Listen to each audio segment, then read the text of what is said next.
السلام علیکم، میں زنا کرنا چاہتا ہوں۔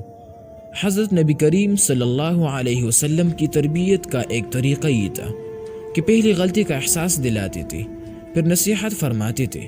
ایک مرتبہ آپ صحابہ کرام رضوان اللہ تعالی علیہم اجمعین کے مجلس میں تشریف فرماتے۔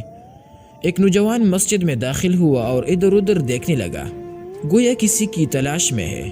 اسے رسول اللہ صلی اللہ علیہ وسلم دکھائی دیے۔ وہ آپ کی طرف آیا اور کہنے لگا، یا رسول اللہ صلی اللہ علیہ وسلم، مجھے زنا کی اجازت دیجیے۔ غور فرمائیے دوستو کہ اس نے کتنی بڑی جرت کی، لیکن قربان جائیے معلم انسانیت صلی اللہ علیہ وسلم پر کہ آپ پر ذرہ برابر خفگی کے آثار دکھائی نہیں دیے۔ اگر آپ صلی اللہ علیہ وسلم کی جگہ آج کے دور کا کوئی مربی ہوتا تو پتہ نہیں کیا کر گزرتا۔ اس نوجوان کے اس قسم کے سوال پر آپ صلی اللہ علیہ وسلم نے اس کی دینی حالت کو باندھ لیا کہ دینی اعتبار سے کمزور نوجوان ہے، لیکن اس کے اندر پائی جانے والی ایمان نے اسے اجازت لینے پر آمادہ کیا۔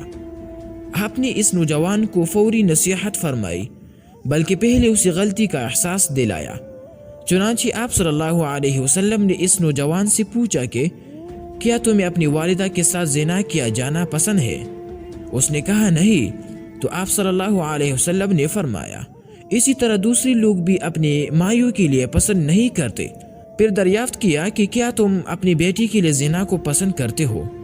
جوان نے کہا نہیں۔ تو آپ صلی اللہ علیہ وسلم نے فرمایا کہ دوسرے لوگ بھی اپنی بیٹیوں کے لیے زنا کو پسند نہیں کرتے۔ آپ صلی اللہ علیہ وسلم نے پھر پوچھا کہ کیا تم اپنی بیوی یا خالہ کے لیے زنا کو پسند کرتے ہو؟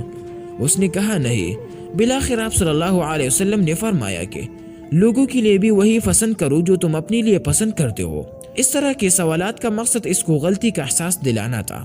جب اس نوجوان کو اپنی غلطی کا ادراک ہو گیا تو آپ صلی اللہ علیہ وسلم نے اس کی سینے پر ہاتھ رکھا اور دعا کی، اے اللہ، اس کے دل کو ہدایت دے، اس کا گناہ معاف کر اور اس کی شرمگاہ کی حفاظت کر۔